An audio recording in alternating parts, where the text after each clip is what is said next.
어느 도시에나 있는 평범한 경찰서. 그곳 지능범죄수사팀에는 강준이라는 경찰관이 근무하고 있었습니다. 오늘도 평범한 하루가 시작될 것 같았던 그날, 강준의 책상 위로 한 통의 신고서가 올라왔습니다. 신고자의 이름은 이만수. 그의 주장은 황당했습니다. 자신의 통장에 있던 전 재산, 무려 10억 원이 흔적도 없이 사라졌다는 것이었습니다. 제 돈이 없어졌어요. 10억 원이요. 이만수는 떨리는 목소리로 말했습니다. 강준은 최근 기승을 부리는 보이스피싱이나 해킹 사례로 생각했습니다. 이런 사건들은 요즘 너무나 흔했으니까요. 언제쯤 사라진 걸 아셨습니까? 그게 정확히는 모르겠어요. 그냥 어느 날 통장을 확인했는데 돈이 없더라고요. 강준은 즉시 수사에 착수했습니다. 컴퓨터 앞에 앉아 온라인 계좌 추적을 시작했죠. 하지만 며칠간의 추적 끝에 밝혀진 사실은 예상과 전혀 달랐습니다. 10억 원은 온라인 이체가 아니었습니다. 한 은행 지점에서 현금으로 인출되었던 것입니다.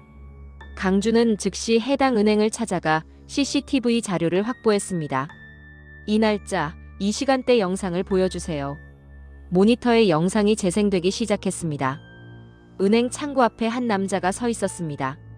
그는 태연하게 신분증을 제시하고 통장을 내밀었습니다.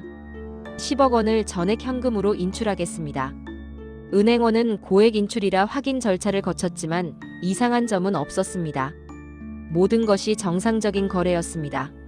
그런데 강준은 그 영상을 보며 충격에 빠졌습니다. CCTV 속 범인은 바로 피해자 이만수 본인이었습니다. 이만수 씨, 이것 좀 보세요. 강준은 이만수를 다시 불러 CCTV 영상을 보여주었습니다. 이게 저인가요? 이만수는 화면을 뚫어지게 쳐다보았습니다. 분명 자신의 얼굴이었습니다. 자신의 옷이었습니다. 자신의 목소리였습니다. 이건 제가 아닙니다. 저는 이런 적 없어요. 이만수는 머리를 감싸쥐며 괴로워했습니다. 저는 정말 기억이 안 나요. 이렇게 많은 돈을 찾았다면 제가 모를 리가 없잖아요. 강준은 난감했습니다. CCTV는 거짓말을 하지 않습니다. 하지만 이만수의 반응도 진짜였습니다. 그는 진심으로 자신의 행동을 기억하지 못하고 있었습니다. 이만수 사건으로 혼란스러워하던 그때 또 다른 신고가 들어왔습니다. 신고자는 정미애라는 중년 여성이었습니다. 제 빌딩이 팔렸어요. 제가 모르는 사이에요. 그녀의 주장에 따르면 자신 소유의 빌딩이 헐값에 다른 사람에게 넘어갔다는 것입니다. 명백한 사기 사건처럼 보였습니다.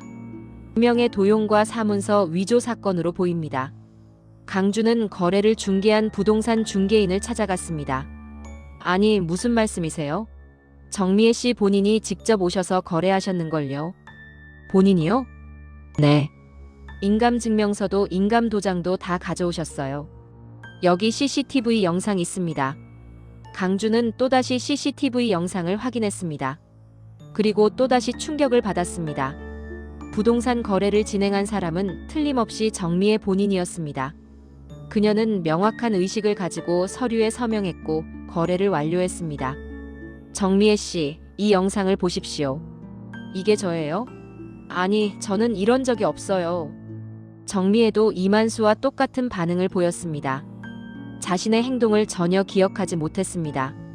그리고 그 후로 비슷한 신고가 연이어 들어오기 시작했습니다. 제 통장에서 5천만 원이 사라졌어요. 집에 있던 금반지들이 전부 없어졌어요. 제 예금이 전액 인출됐다고 하는데 저는 모릅니다. 강준이 확인해보니 모든 사건이 동일한 패턴이었습니다. 신고자들은 본인 스스로 은행에 가서 돈을 인출했고 집에서 귀중품을 들고 나갔습니다. CCTV가 모든 것을 증명했습니다. 하지만 당사자들은 한결같이 자신의 행동을 전혀 기억하지 못했습니다. 저는 그런 적 없어요. 믿어주세요. 정말 기억이 안 나요. 사라진 돈과 귀중품들은 흔적도 없이 사라졌습니다. 마치 공기 중으로 증발한 것처럼. 수사팀 팀장이 강준을 불러들였습니다. 강준, 이 사건들 정리해. 팀장님, 하지만 뭔가 이상합니다. 이렇게 많은 사람들이. 사건이 뭐가 있어? 본인들이 다 한 일이잖아. CCTV에 다 나와 있고. 이거 계속 붙들고 있을 시간에 다른 사건 처리해. 하지만 무혐의 처리하고 다른 일 해. 팀장의 목소리는 단호했습니다. 아니, 어딘가 불필요하게 고압적이었습니다. 강주는 팀장의 지시에도 불구하고 혼자서 수사를 계속했습니다. 뭔가 석연치 않았습니다. 그는 피해자들의 진술서를 다시 읽고 또 읽었습니다. 그들의 동선을 추적했습니다. 그들의 생활 패턴을 분석했습니다. 그리고 마침내 하나의 공통점을 발견했습니다. 모든 피해자들이 사건 발생 며칠에서 몇 주 전 한 곳을 방문했던 것입니다. 할인관. 그것은 관내에 있는 작은 사진관이었습니다. 피해자들은 각자 다른 이유로 그곳을 찾아 증명사진을 찍었습니다. 취업 준비생은 이력서용 사진을, 중년 여성은 여권갱신용 사진을, 사업가는 명함용 사진을. 하지만 사진을 찍은 것 외에는 아무런 공통점도 없었습니다. 특이사항도 발견되지 않았습니다. 수상해. 강주는 신분을 숨기고 할인관을 찾아가기로 했습니다. 골목 안쪽에 위치한 할인관. 겉모습은 낡고 허름했지만 안으로 들어서자 분위기가 달랐습니다. 깔끔하고 아늑한 인테리어, 따뜻한 조명, 은은한 음악. 어서 오세요. 50대 중반으로 보이는 덥수룩한 수염의 남자가 미소를 지으며 맞이했습니다. 증명사진 촬영하러 오셨나요? 네, 이력서용으로요. 이쪽으로 앉으세요. 남자의 이름은 고아림. 사진관 주인이자 사진사였습니다. 강주는 촬영을 하는 동안 그를 관찰했습니다. 자연스럽게 대화를 나누며 혐의점을 찾으려 했습니다. 사진관 하신 지 오래되셨나요? 한 5년 정도 됐네요. 손님이 많으신가 봐요. 꽤 유명하더라고요. 아, 그냥 동네 작은 사진관인데요. 뭐? 고아림은 평범했습니다. 너무나 평범했습니다. 그저 동네 사진관 주인의 모습 그 자체였습니다. 자, 이쪽 보세요. 하나, 둘, 셋. 플래시가 터졌습니다. 순간 강주는 묘한 느낌을 받았습니다. 사진관의 조명이 유난히 따뜻하게 느껴졌습니다. 아늑했습니다. 편안했습니다. 마치 촬영 끝났습니다. 사진은 내일 찾으러 오시면 됩니다. 아, 네. 감사합니다. 강주는 사진관을 나왔습니다. 특별한 혐의점은 발견하지 못했습니다. 하지만 고아림의 눈빛. 그 눈빛에서 뭔가 찜찜한 느낌을 받았습니다. 강주는 수사를 계속했습니다. CCTV조차 없는 할인관 골목. 하지만 그는 포기하지 않았습니다. 골목 주변 차량들의 블랙박스 영상을 하나하나 확보했습니다. 그리고 마침내 결정적인 증거를 찾아냈습니다. 피해자들이 할인관으로 들어가는 영상. 그들은 손에 현금 다발을 들고 있었습니다. 큰 가방을 들고 있었습니다. 그리고 제 발로 사진관 안으로 들어갔습니다. 그리고 나올 때는 빈손이었습니다. 이게 무슨... 강주는 고아림의 신원을 더 깊이 조사했습니다. 그리고 충격적인 사실을 발견했습니다. 고아림의 과거 이름은 고충님. 그는 과거 최면술사였습니다.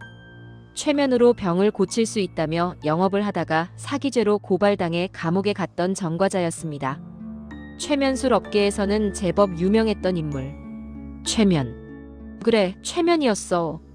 모든 퍼즐이 맞춰지기 시작했습니다. 피해자들이 기억하지 못하는 이유. 그들이 스스로 돈을 찾고 귀중품을 들고 나간 이유. 그들이 할인관을 찾아간 이유.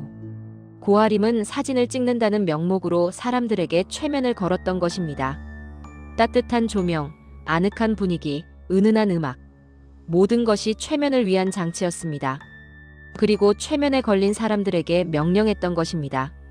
당신의 돈을 모두 찾아 나에게 가져오세요. 팀장님, 영장을 신청하겠습니다. 강주는 증거들을 정리해 팀장을 찾아갔습니다. 할인관에 대한 압수수색 영장이 필요합니다. 고아림은 최면술을 이용해. 안 돼. 팀장의 대답은 단호했습니다. 왜 안 됩니까? 증거가 있습니다. 증거? 그게 무슨 증거야? 블랙박스 영상? 과거 전과? 그걸로 영장이 나올 것 같아? 하지만 됐어. 이 사건 더 이상 건드리지 마. 이건 명령이야. 팀장의 반응은 비정상적으로 강경했습니다. 마치 무언가에 홀린 듯. 강주는 문득 생각했습니다. 그리고 팀장의 업무 일지를 몰래 확인했습니다. 이런. 팀장도 한 달 전 할인관에서 증명사진을 찍었던 것입니다. 강주는 더 이상 기다릴 수 없었습니다.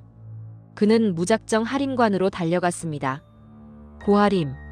사진관 문을 벌컥 열고 들어섰습니다. 고아림은 카메라를 정리하고 있었습니다. 강준을 보더니 천천히 고개를 들었습니다. 어서 오세요. 사진 찾으러 오셨나요? 그만둬요. 다 알고 있어요. 뭘 알고 계신데요? 고아림은 여전히 차분했습니다. 당신이 최면을 걸어서 사람들에게서 돈을 빼앗았다는 것. 당신의 진짜 이름이 고충님이라는 것. 과거의 최면술사였다는 것. 증거가 있나요? 지금 당장 조사를. 강준이 말을 이어가려는 순간이었습니다. 잠깐만요. 고아림이 조용히 말했습니다. 지금부터 제가 손뼉을 치면. 뭐? 당신은 이곳에 들어왔던 기억부터 이곳과 관련된 모든 기억을 지우고 다른 일에 집중하도록 합니다. 무슨? 찰싹. 고아림이 손뼉을 쳤습니다. 그 순간 강준의 표정이 변했습니다. 분노와 긴장으로 가득했던 얼굴이 순식간에 무표정해졌습니다. 말을 하려던 입이 닫혔습니다. 강준은 아무 말도 하지 않았습니다. 아무것도 묻지 않았습니다. 아무것도 추궁하지 않았습니다. 그는 그저 조용히 몸을 돌렸습니다. 그리고 사진관 문을 열고 나갔습니다. 마치 아무 일도 없었다는 듯이. 강준 역시 이미 최면에 걸려 있었습니다. 사진을 찍으러 왔던 그날 따뜻한 조명 아래에서 아늑한 분위기 속에서 고아림의 최면에 걸려버렸던 것입니다. 피해자들처럼, 수사팀장처럼. 수고하셨습니다. 고아림은 나가는 강준의 뒷모습을 보며 조용히 중얼거렸습니다. 사진관 안에는 다시 고요함이 찾아왔습니다. 은은한 음악이 흐르고 따뜻한 조명이 켜져 있고 아늑한 분위기가 감돌고 그리고 오늘도 할인관의 문에는 영업 중이라는 팻말이 걸려 있습니다. 누군가 증명사진이 필요하면 언제든 찾아올 수 있도록.